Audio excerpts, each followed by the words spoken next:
start with our last session of epidemiological studies. It is fourth session now. So I will not go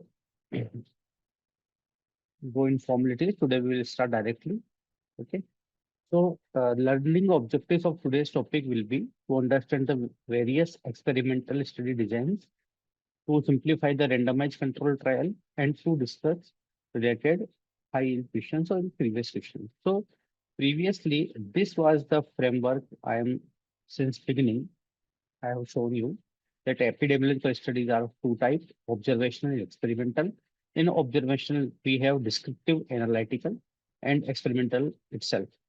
In descriptive, what we did, we formulate or we generate a hypothesis. In analytical, we have tested the hypothesis. Now we will confirm the hypothesis by experiment. Okay, so suppose there is a new disease in the market, or suppose there is a new drug in the market. Initially, we formulate a hypothesis that the causation of this disease is this. Now, after doing an analysis, we want to confirm that what is our hypothesis is true or false. So what we will do, we will introduce the positive agent in a person, and we will see the development of the disease, which is called experimental. Okay. So today, in the experimental epidemiology, so what is experimental epidemiology? Initially, what we did study on the epidemics among the animals. Okay, initially, any experiment we'll do on the animals, and this study is similar to cohort. So before going to the in details of the experimental studies, I will tell you this simple thing that randomized control trial is nothing. It is a exaggerated form of the cohort. In cohort, what we are doing, uh, it is a prospective study. Cohort is a prospective. RCT is also a prospective. Okay, it is a forward-looking study. So in cohort, what we are taking a population with the non-exposure. And in RCT, we are doing, we are introducing the exposure. So both things are the same. The development of the disease we will follow, or if we are seeking for a treatment, then development side effects of the treatment we will follow. Both things are the same. Okay, but what is the difference between the cohort and the RCT then?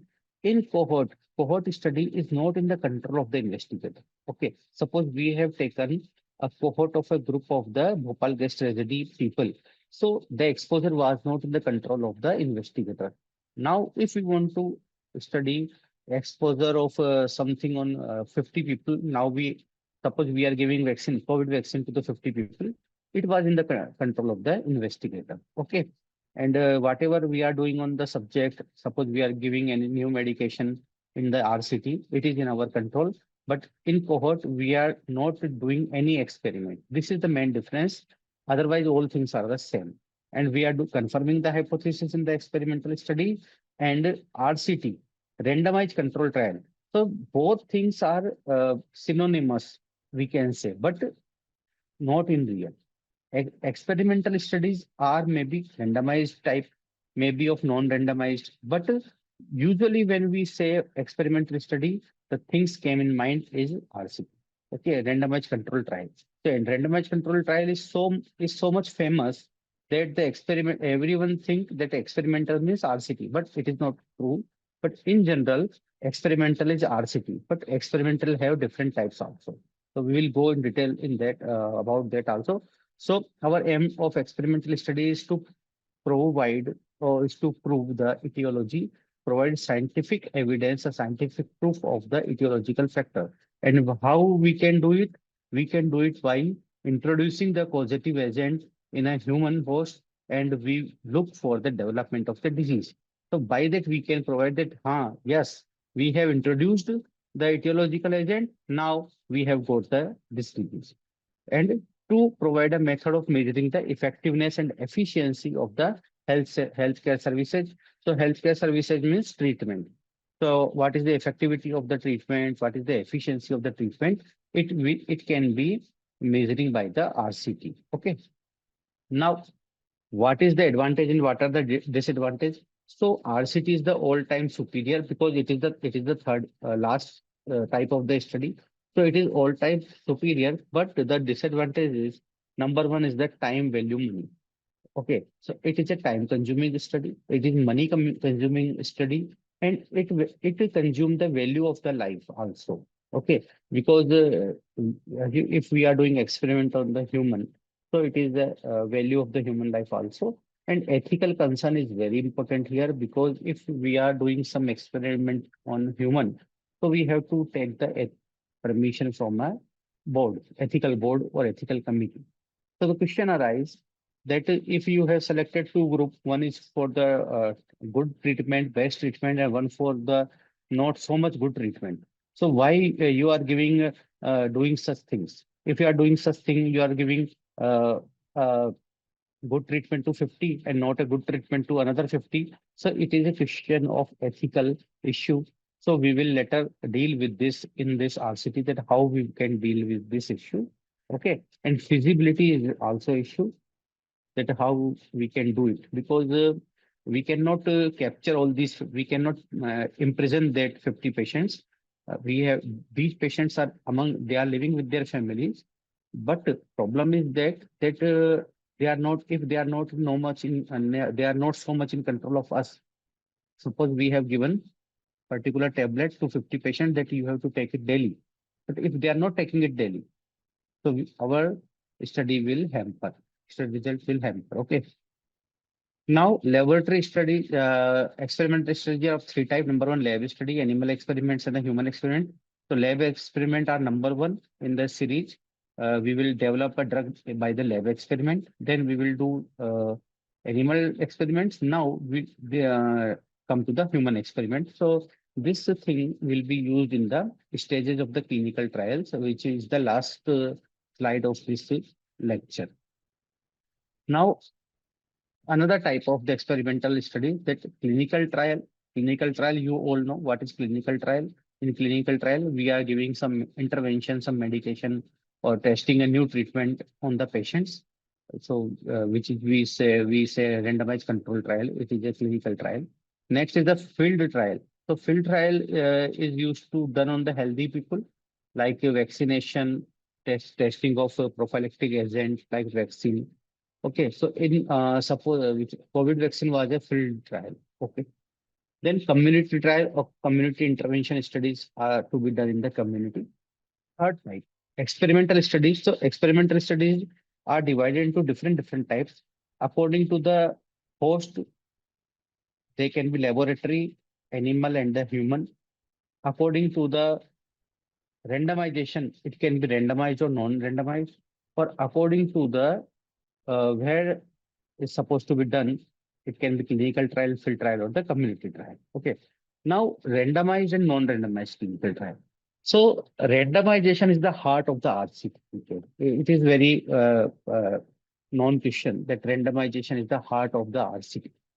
And we have studied about the randomization previous webinar also. What is the meaning of randomization? Random. Now you, if I say that you think a number in your mind randomly. It means you can choose anything. Or if I say you choose a single digit number from 0 to 9, anything in your mind, so you can choose anything. So it means randomization means anything you can choose. And how we will do it? We can suppose we have 1 lakh people, and we have given from number one to number 1 lakh to all the people, and we randomly call out any number by lottery. So that can be randomization. That is the randomization. So what we'll do, we will select the there will be two groups in the RCT. One group who will receive the actual treatment, and the other group who will receive the placebo or something other treatment. Okay. If we are comparing two drugs, so one group will be receive drug A and another group will receive drug B.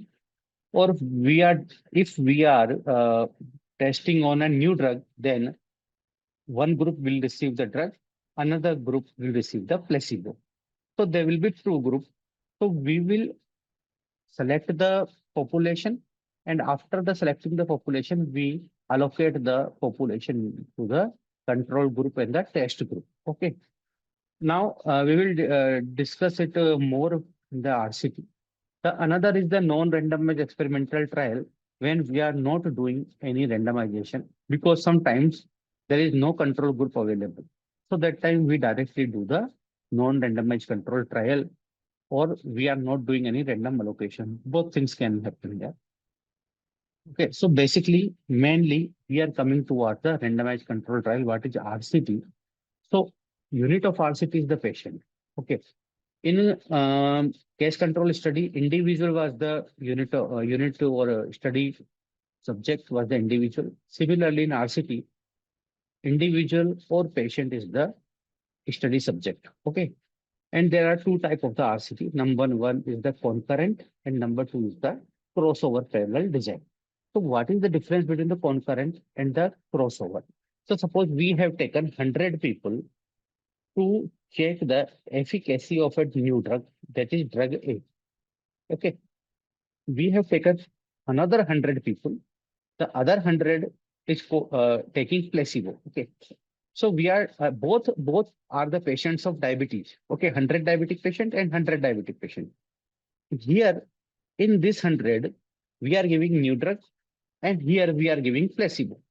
And if both throughout the study duration, study of 1 year, 2 year, or 6 months, this group A, will receive the new drug, and this group will receive the placebo. It will be called as the concurrent parallel design because both are running parallel.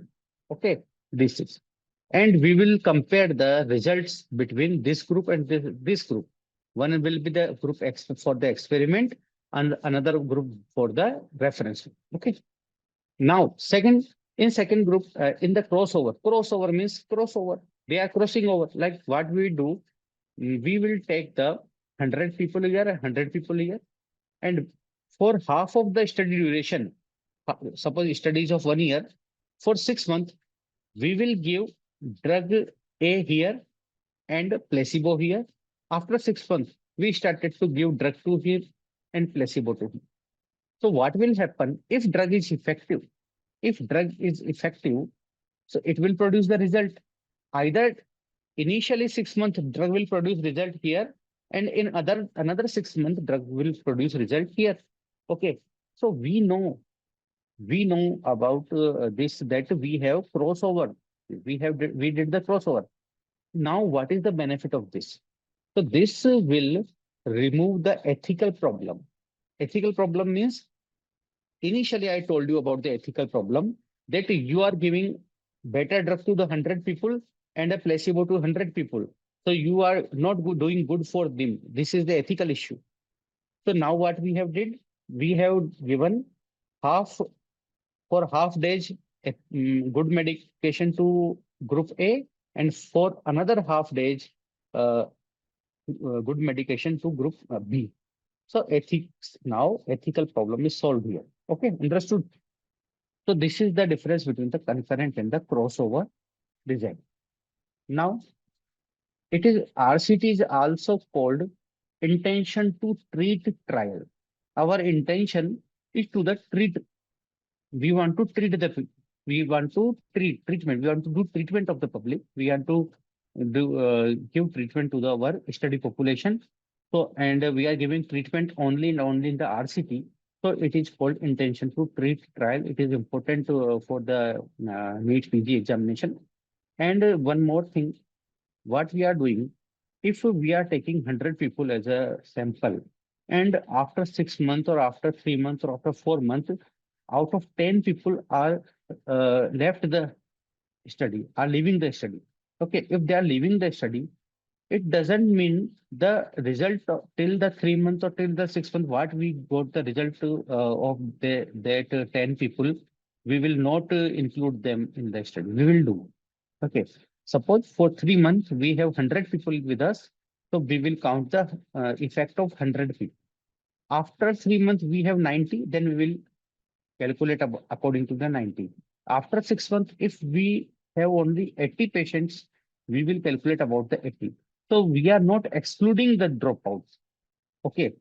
When we are finalizing the results at the end of our study duration, when we are calculating the result, so we are considering all the patients from first to last. If the patient has been left the study, suppose patient has left the study after 6 months, so we will include that 6 months period for the calculation. So we are not excluding the dropouts, okay, which is called the attrition. That's why RCT is not affected by the attrition. That is the reason RCT is not affected by the attrition. Okay. Now, next one is, this is the design of the RCT, or we can say this is the steps. So first of all, we will select a suitable population. We will select a target population where we want to, for them, we want to do the study. Suppose the population is old age population of diabetics, or the young age population for the cardiovascular development, cardiovascular disease development, anything. The population we select. Now, after selecting the population will be called the target population or the reference population. In this reference population, we will take a suitable sample. So when we study the sampling, we will calculate a sample size and we will select the suitable sample, which is called the study population. Study, there is a difference between the target population and the study population. Target population, the study population. The population which is in the study, suppose 100, 200, 300, 500, 1,000. That is the study population. But this study population we have taken from that large group, which is called the target population. Now what we will do, suppose we have selected 200 people. Now we will do the necessary exclusion. What is the necessary exclusion? Suppose one person is having a some comorbid disease and we do not want to risk that person for the study. So we will exclude them from the study. So it is called the eligibility criteria. So we will remove them, that you cannot be a part of the study. So we will not take, or a person is not giving consent, that I do not want to a part of the study. We cannot take him as well. So after the making the necessary exclusion, we will do randomization. What is randomization? Out of 200 people, 100 will go to the experiment and 100 will go to the control group. So here, how we will select the people for the random and for the experiment and the control group by the randomization? How? We can take a random number table. We can take a lottery number. Okay. So or we can have a cheat method. Suppose from in a ball, we can have a paper slip with the numbers, that this number will go to the control, this number will go to the test. Okay. So there is a person who can pick the chit and tell the number. It is a simple method. You know, all know what is the lottery method. So, and then when we selected the experimental group and the control group, now we will do the manipulation and the follow-up. What is manipulation and the follow-up? Whatever manipulation we are doing, we are giving medication, we are giving treatment, we are giving placebo. These all things are the manipulations, and we will do follow-up for the 1 year or 2 year. And after 2 year of study, whatever our study period was, we will do the assessment, which is called the data analysis or inferential statistics. Okay. So now this is the detail of the RCT steps, which I already described. Okay. So drawing of a protocol, we will make a protocol, which is called a synopsis. Then we will choose the reference and the study on experimental population. So choosing the reference and the study. So who will be the reference? Who will be the study? The reference population of the target population. The result of the study will be applicable in the target population, and the study or experimental population is derived from the target population. I already told you. We will take the informed consent. And finally, the individual who are eligible and give consent are enrolled for the study. I already told you about this. Now, randomization, random allocation to the study and the control group. I already told you there will be two comparable groups. Each participant has equal chance to be allocated to the treatment group, to the control group. So all the participants, each participant have equal chance that going in the control group or going in the treatment group. Okay. And this is the main step of the RCT. What is randomization, which is called part of the RCT. Now, randomization is best done by the random number table. This is important one. We'll keep it marked that this is important. Okay. This is, sorry, random number table. Okay. Random number table. This is important here. Then to have similar prognostic factors among two groups. What is this? This line. This is very important. Why we are doing randomization? We are doing randomization so that the person either is going in the experiment group or going in the control group should have similar prognostic factor. Prognostic factor means when there is a chance of recovery. Okay. So should have similar prognostic factors. And randomization will remove confounding factor also and the bias also we have already discussed in the last webinar. Randomization is the superior to the matching. Why? Because by matching we can remove only non-confounders. But by randomization we can remove both known and unknown confounders. So this is already we have discussed in the last webinar. Now, fourth step is the manipulation or intervention to the members of the treatment group, and then the follow-up. Follow-up for both groups should be of equal intensity. Why equal intensity? If we will give more time to the treatment group and less time to the control group, it will be a bias. It will create a bias. So follow-up should be with equal intensity in a standard manner and under identical circumstances to both groups. Okay. Periodical examination to be done. Whatever treatment we are giving, suppose we are giving treatment for diabetes, then periodical blood sugar testing should be done. If we are giving treatment for the hypertension, periodical blood pressure monitoring should be done. Mortality data and loss to follow-up data, all things we have to include. Loss to follow-up how? Suppose we have taken 100 people, 100% enrolled in the study, and one person died of some other reason, some maybe RTA. It may be possible, road traffic accident is possible. So one of our study subject is no more, or he left the country, or he left the city. After that, it will be difficult to be in contact in that person. That's why. Okay, now we will do the assessment or data analysis. So here I have mentioned one thing, interim analysis. What is interim analysis and what is data analysis? So we will do data analysis after the period of the study is over.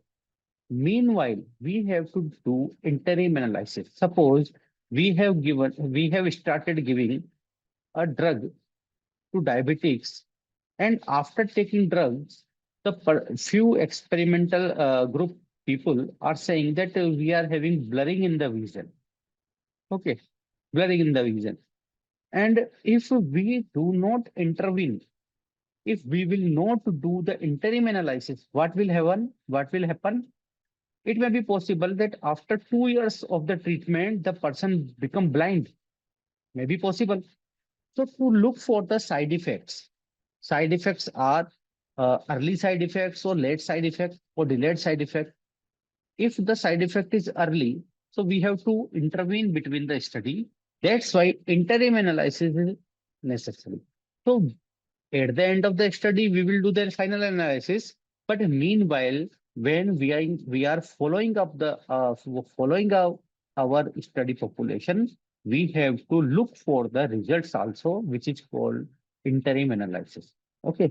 So now for the final data analysis, what we will do, we will assess the group for the desired outcome, that the blood sugar is under control or BP is under control.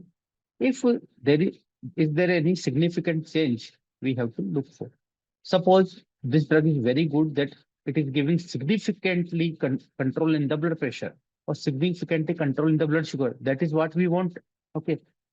Second, also the incidence of the side effect. So desired outcome and the side effect, both things we have to monitor.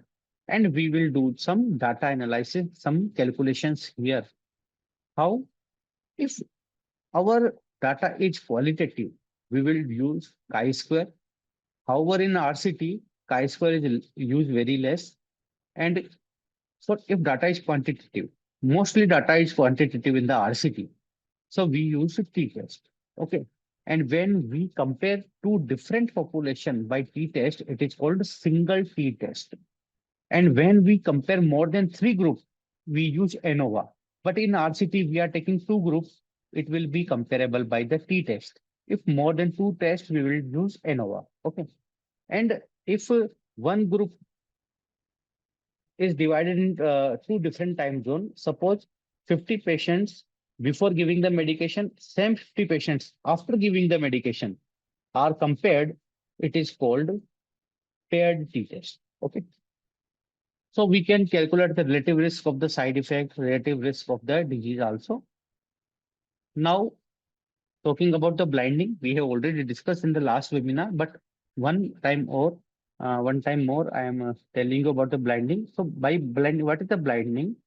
So blinding is done to minimize the bias, because blinding is if the person who is receiving medication, if he or if a person who is receiving placebo, if he knows that I am not receiving any medication for my treatment, I am just I have been given just empty capsules. So the what will happen? What will happen? He will be sensitized for this, and his results may hamper or may change. So this is so he should not know about the treatment, whatever treatment he is receiving. So it is called the single blind. Okay. So to minimize the bias in the measurement of the outcome during the follow-up in the epidemiological studies, people involved in the study at the various level are not aware which group of the study subject belongs to. In single blinding, patient is not aware. Patient is not aware that what medicine patient is using. In double blinding, neither the subject nor the observer. And in triple blinding, subject, observer, and the investigator, all three are not aware that what treatment, which group is receiving what treatment. Okay. Then, depending upon the intervention to be assessed, experiment is termed as follows. We can do therapeutic trial. In therapeutic trial, we can test a new treatment. In preventive trial or field trial, we can test a vaccine or chemoprophylactic agent. In risk factor trial, we can test the effect of risk factor reduction on the outcome. How it will it proceed? Risk factor reduction, suppose smoking cessation, effect of the smoking cessation on the blood pressure. A person who is a smoker, consuming 5 or 10 cigarettes per day, we talk them that you are a part of study and now you have to stop the smoking for next 6 months. Then we will check you for the development of the for the betterment of the blood pressure. That what is what improvement you are having in the blood pressure. So if we reduce the risk factor, and we will see the outcome. Now, cessation experiment, it is almost similar to the risk factor reduction, testing the effect of the removal of a risk factor, trial of a etiological agent in which exposing to the suspected cause and observe for an increase in the outcome. So for the newborn, if newborn who is a premature newborn who is exposed to the oxygen may develop retrolental fibroplasia. You all know about this. Retrolental fibroplasia is developed in the premature or newborns who receive the high oxygen. So we are giving oxygen to newborn. It is a compulsory. We have to give. And but we also know that we are giving oxygen. So oxygen here can be etiological factor, and we can observe them for the development of the retrolental fibroplasia. Then we can use RCT for the evaluation of the health services also. Now, what are the advantages of the experimental study? It is more scientific. I already told you, and it has advantage of the cohort studies also. Okay. Now, limitation, ethical issue already discussed. Then nature of the intervention may not always be suitable for the experimental design. We want to do some intervention, but it is not possible that all the intervention can be used in experimental design. Some intervention can be made only at the community level. What is this? We are doing defluoridation of the water by Nalgonda technique. It is a community level issue, and we cannot do experiment on this. It is unsuitable for the rare disease because rare diseases are developed rarely. We do not know about the positive agent too much, so we cannot do the RCT, and it requires a lot of resources. Now about the MCQs. So here, okay, students come. I'm coming to the chat box.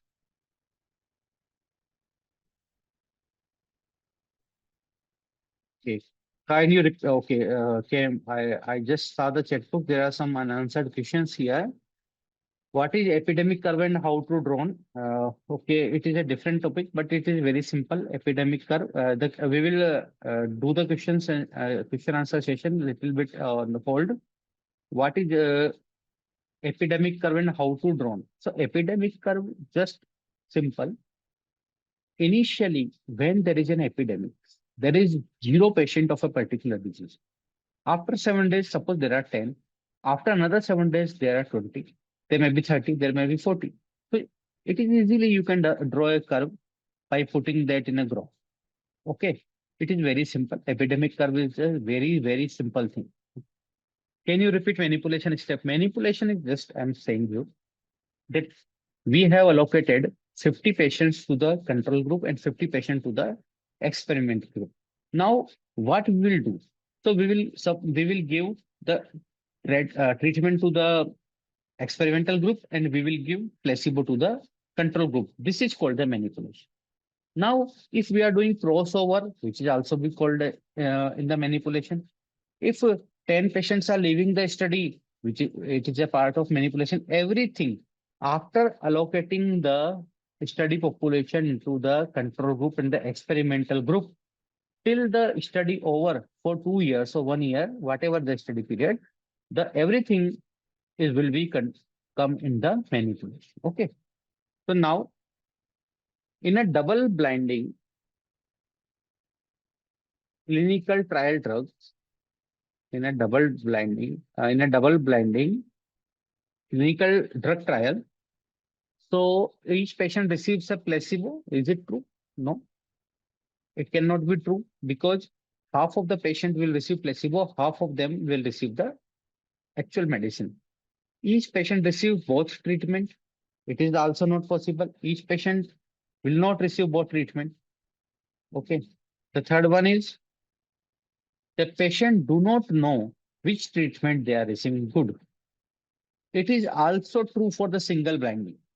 Patient do not know which treatment they are receiving. This line is true for all three type of the blinding, either single blinding or double blinding or triple blinding. This line is true for all of them. But here, first option is wrong, B option is wrong, and C option, the patient do not know that they are in the drug trial. Patient is knowing. Patient have given us the consent that I want to be a part of the drug trial by my wish. So patient is already know, and it is a crime if we are not telling a patient that you are in a drug trial and we have given them a drug. So for the trial, okay, it is a crime. So C here is the correct answer. Okay, the next good Akila and Ashni both are the correct. All of the following are true in a RCT. Baseline characteristic of intervention are similar in both arms. Investigator bias is minimized by double blinding. The sample size required depends upon the hypothesis. The dropout from the trial should be excluded from the analysis. So just tell me, I'm waiting. D. Okay.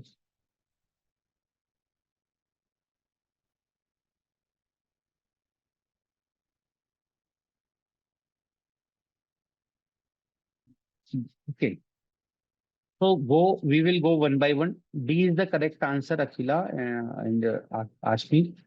D is the correct answer. I already discussed it in the during the discussion. But baseline characteristic of intervention are similar in the both arm. Both arm. What is the both arm? One is the control group, another is the experimental group. These are our both arms. And the baseline characteristic of the intervention are similar. So it cannot be possible because in control group we will give the different intervention, in experimental we will give another different type of the intervention. So it is not possible that the baseline characteristics are the same. Okay. Investigator bias is minimized by double blinding. No. Investigator bias is minimized by the triple blinding. Okay. Investigator minimize, it can be minimized by with triple blinding. The sample size required depends upon the hypothesis. No. Sample size does not depend upon the hypothesis. Sample size depend upon the prevalence of the disease, whatever we are doing. So all three are the wrong, and dropouts should not be excluded from the analysis. I already discussed this. It, what is the purpose of control group in experimental study design? Okay, what is the purpose of control group? Control group. Option number one, it permits an ethical alternative for patients who do not wish to be subjected to an experimental treatment. So what is saying? Understood this line? It is saying that it permits an ethical alternative for patients who do not wish to be subjected to an experimental treatment. It means a person is coming to the study, but saying that I will not receive any experimental drug. I will be controlled. Okay. So is it possible? You say, because here is a blinding. Here, what is the blinding? That the anyone, either patient is in control group or in the experimental group, they do not know about the treatment what they are receiving. So it cannot be ethical alternative to this. Okay. So A is the wrong answer. B, it allows larger number of patients to be used, thus increasing the power of the statistical technique used. So uh, it is wrong actually. Okay, it is wrong. It is saying usually what we see that the number of the control groups are larger. Okay, number of the control groups are larger, but this is not the reason that it is used to increase the power of the statistical technique. In third, it helps to eliminate the alternative explanation for the result of the study. This is the correct answer, and all you all are right. Sahil is also right. Akila is also right. So it helps to eliminate the alternative explanation for the result of the study. So why? Okay, I just told tell you. 50 patients are receiving experimental medicine, new medicine. 50 are not receiving. So the 50 having good control with the medicine. Another 50 who are not receiving any medication, they also have good control. Now what we'll do? So this is the alternative explanation. This is the alternative explanation here that drug is not so effective, placebo is also effective. It means that this is the mindset. This is the mindset only. Okay. So C is the, can you explain type 1 and type B2 error? Okay, yes, it is very simple. Type 1 and type 2 is not a big deal. In the end of the lecture, we will discuss about it. Okay. What is the purpose of randomization in a clinical trial? What is the purpose of randomization in a clinical trial? Okay, Akhila, we'll do another session for type 1 and type 2 because it's a good thing, and it will take a time, 10 to 15 minutes or 20 minutes, but I will explain you finally. So I will ask to Digi now that they will arrange one more session with this type of the things, or so we will take another session for this. Okay. What is the purpose of randomization in clinical trial? So the answer is the Sahil is saying to equalize the effect of the extraneous variable that guarding against the bias. This is the correct answer. We're doing randomization for this. You are right. Next is intention to treat trial or intention to treat analysis done in. It is, I already told you about this. It is RCT, intention to treat trial. We are doing treatment in the RCT only here. The answer is C. It's correct. Then random in the randomization in a clinical trial means random is equal but or equal and non-chances. Okay, there are 200 people. 100 will go in the experimental group. 100 will go in the control group. So there are 50-50 chance that one person will receive experiment or one person will receive control group. So there is equal and non chance in 6. Okay. The next, all of the following are experimental studies except RCT, field trial, community trial, or the ecological studies.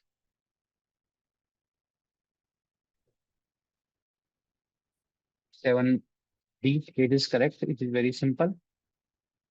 The next is phases in the clinical trial. So this is about phases in the clinical trial. Okay. So one is the preclinical phase. In preclinical phase, obviously, if we are saying preclinical, it means that the drug is not to the human, not to the clinical aspect. It is in the animals, and in animals, we are doing pre-testing only. When drugs come to the clinical phase, initial two phases are for the healthy human volunteers, phase 0 and phase 1. And drug will reach to the patient in the phase 2 only. Okay. So you just keep this thing in mind that in the preclinical phase, drug will be to the animals only for the pre-testing. When drug will come to the phase 0, so initial two phases in the volunteers and last three phases are in the patients. Okay. So what is this? 1, 2, 3. One means preclinical phase, one phase for the animals, two phase for the human healthy volunteers, and three phases for the patients. Now in the phase 0, initially when we use a drug for the human healthy volunteers, we will provide them, we will load them with the micro dose. We will give them a little dose to check the side effects. Now slowly, we will increase the dose and we will reach to the maximum tolerable limit, MTD, MTL, maximum tolerable dose. So when we will reach to the maximum tolerable dose, we will talk about the safety and non-toxicity profile. That maximum dose, the drug is safe. So which we will reach to the phase 1. So phase 0 and phase 1, these both phases are interlinked to each other. Initially, we will give microdose to the human healthy volunteer. Slowly, we will increase the dose. And when we will reach to a level that after that, this will be a this drug will be toxic. It will be considered as a phase 1. And now, when we set a safety dose that we cannot permit the dose after this, we will introduce that drug to the patient in phase 2. And when a new drug come to the patient, so we will look for the effectiveness of the drug, effectiveness of the new drug in the patient. And when will be drug rejected by the patients? Drug will be rejected by the patient in the phase 2 itself, because whenever a new drug introduced in the market, introduced to the patients, the high chances of the rejection in the phase 2 only. Okay. Now in the phase 3, we will do the comparison with the existing drug. So this is called the RCT, comparison with the existing treatment, randomized control trial. So here we will compare the drug. In RCT, we are comparing the experimental drug with the control. We are comparing the new drug with the existing drug. It is called the phase 3. It is called the RCT. And in phase 4, we will study about the long-term side effect, which is called post-marketing surveillance. Now, the questions from the phase in the clinical trial. Number one question, important one, the phase 1. Phase 1 is the MTD of the drug, maximum tolerated dose of a drug. This is, I already told you, in phase 1, we are doing this phase on human healthy volunteers. In phase 0, we are doing microdosing. In phase 1, we are increasing the dose up to the maximum tolerated dose. Now, phase 3 is RCT, comparison of new drug with the existing drug. This is I already told you that in phase 3, we are doing on the patients. Now, phase 4 is the new drug launched in the market, which is the longest phase of a trial. It is also called post-marketing surveillance. Okay. Now about the MCQ from this little point.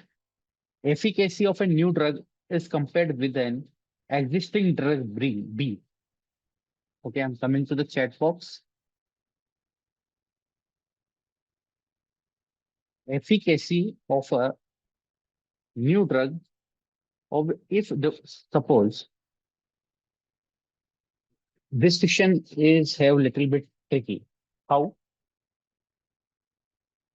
Just tell you here in phase 2, We are measuring the effectiveness. Okay. Here we are measuring effectiveness.